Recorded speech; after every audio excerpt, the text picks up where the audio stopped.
Hi, Steve Lockhart here from learnmassage.com.au. Now the following video is part of my full SLM Bodywork professional training program, and it's aimed at helping body workers and massage therapists get better results in their clinic when they're treating pain and injuries. Now I've got lots of these videos going up on my channel, so please subscribe by clicking on the link in the bottom left hand corner and you'll get notified when any new videos get posted. I hope you enjoy the content and get something out of it. Thanks a lot. How do you pick it? How do you know when somebody, their muscles will respond to self-treatment and somebody that needs the hands-on work? And the answer is when muscles have deteriorated to the point where they won't respond to exercise. And you'll know that if you've done this therapy for a little while or you have a bit of experience, you'll know there's a certain people whose muscle system is dead. It's like they need to be manually stimulated and you need to fire up the muscle. You need to get the energy moving through the body before they're going to get any benefit from exercise.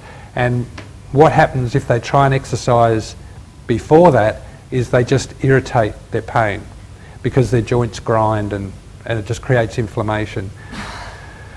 So the ball work that we do in the self-treatment, like the compression work with a rubber ball and the SLM yoga to a degree, those two things, they can get a dead muscle system, for a better word, working again.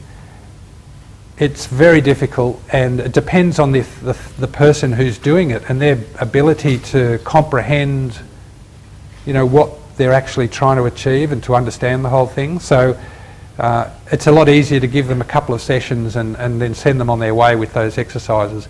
And that's what I tend to have to do with people when they come from Tasmania or they come from Western Australia. I've got a week with them. I'm not going to fix them in a week when they've got a chronic problem that's been there for many years, but what I've got to do is just wake up the dysfunctional muscles and then give them the exercises to go away with. And most of them I suggest you might have to come back and see me in 3 months' time, when you've sort of run your course with this and you've maybe brought up a few more issues. But generally that's enough just to get them up into a level where they can then start using the exercises to go forward. So Steve, feeling like those people with body sets like dead muscles, will they feel like hard, or would they feel just soft and like there's nothing there, or under your hands, like how would that feel? Hard, like really just thick and blocked, right. Dense and flat. The soft ones are the weak muscles, but they can respond to exercise, especially the yoga and stuff.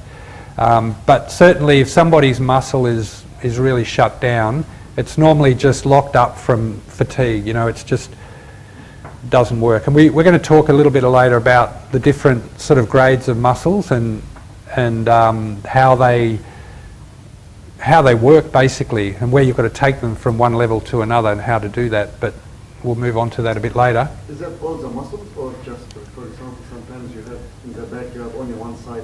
Yeah. Tighter than the other? Oh, that's right. It can be certain muscles. Some can be half. That's the thing. It can be such varying degrees. You can have a muscle that's half dead, muscle that's completely dead, and they don't balance each other. And then it's this critical muscles in the body, and we're going to talk about that when we go through the body in detail. But there are certain muscles which are really important and other muscles which really aren't as important, and it's the really important muscles which have to be right for the person to be up and functioning and to get them going forward.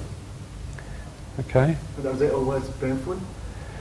Should be painful? Or? Yeah, I mean, sometimes your muscles are so dead they don't even feel pain, but it comes later. It's like I remember working on a girl's neck, and she had such rocky, deteriorated muscles in her neck, and I'm doing very deep work on her neck, and I said, "Does that hurt?" And she said, "No, I can't feel anything."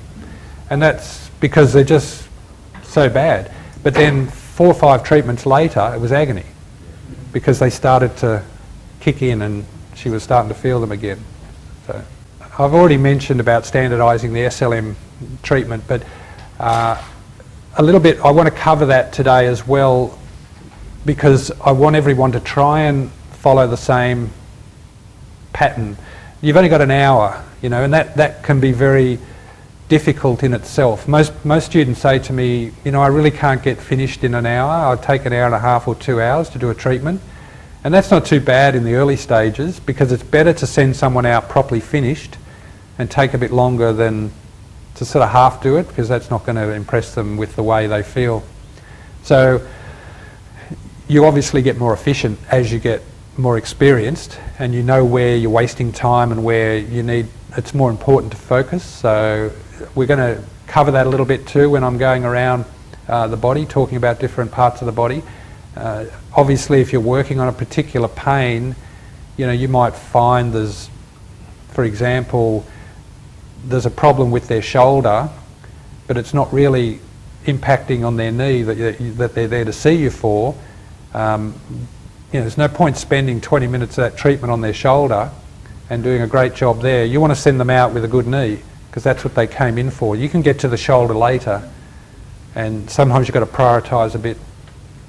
And that's important. So, you know, it's a matter of you thinking that through as you start your first treatment, and, you know, working out where it's important to your work and where you can leave a little bit, you know, just do a bit but not focus too much on in that early stages. And we'll go through that as well.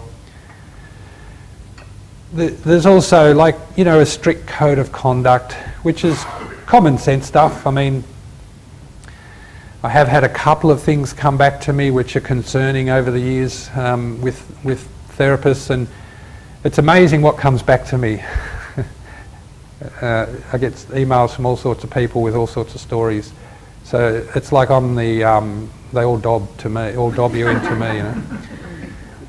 And it's difficult for me because everyone's out there is independent contractors, and, you know, you're not working for me, and, you know, but there is a line that you can't cross, obviously, and I probably don't have to go through it in detail, but, you know, you need to respect people and their modesty. You need to respect their emotions and everything else. You know, you need to act like a proper professional in this business, because if people don't, then we really can't have people, you know, representing SLM that are doing that.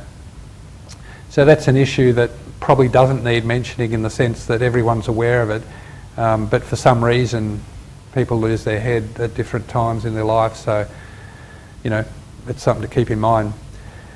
But all in all, I think the whole therapy in itself does need to be standardised. As I said, you need to have some direction, and I want you to ask questions about that. You know, if you do have any questions about difficulties in fitting your treatment into your hour that aren't like, it's not so bad when you're starting, but as you get on, you need to do that, because it's no good if you treat people and you get into the habit of treating them for an hour and a half, and then you suddenly start going to an hour. They're going to feel ripped off, even though your appointment costs might advertise an hour. If you're giving them an hour and a half for the first 6 months and suddenly change it to an hour, you've ripped them off. It doesn't matter, nothing else is, you know, a factor. When I started learning this, my teacher used to do 45-minute appointments, and I used to do it that way too. And the treatment was very, very fast and very gross, in the sense that, you know, you worked areas strong and quick and moved, and it was there was more intense pain for more brief periods, and the whole experience was very invigorating. You know, the person would sort of get, you know, wham bam, thank you ma'am, you know, and you're out the door. And I found it very difficult to keep in that 45 minutes, and then I went to an hour, and even now I'd say I spend an hour and 10 minutes a lot of the time just to try and finish up properly. And I can totally understand that, you know, if you're taking an hour and a half, and what I'd suggest is maybe it's a good idea, if you want to price yourself that way, like offer 90-minute appointments and increase your price slightly, and accept the fact that you don't feel like you're rushing all the time. Because, you know, there's nothing worse than trying to rush this job, because at the end of the day you don't do a good job.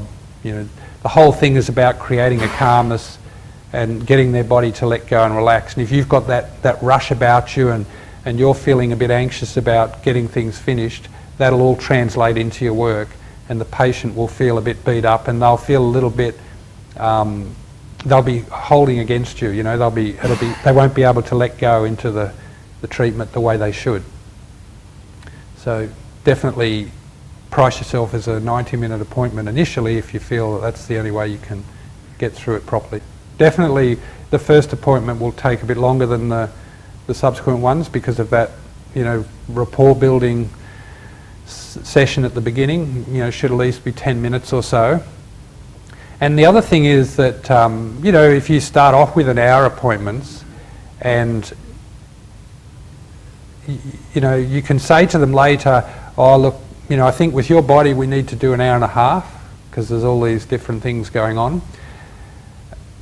It may mean that you don't actually do a very good job in that first one, and that's the basis that you want them to come back from, you know, so it's what you do in the first appointment that motivates them to come back for subsequent appointments. So it's probably better to start with an hour and a half and then be saying to them something like, actually, you know, your body's, I can do this in an hour, so we don't need to do 90-minute appointments with you. Because some people, you know, their body's quite small and they're nice and healthy and soft and there's not really a lot of problems in there, and it's just, you know, they're not the strongest person, so therefore if you spend too long on them it actually is a bit negative, like they can be a little bit too sore or a bit too washed out afterwards, and sometimes short is better for certain people. So and you know, on the other sense, if a big guy of, you know, 110 kilos and 6'4", you know, an hour might be nowhere near enough. So,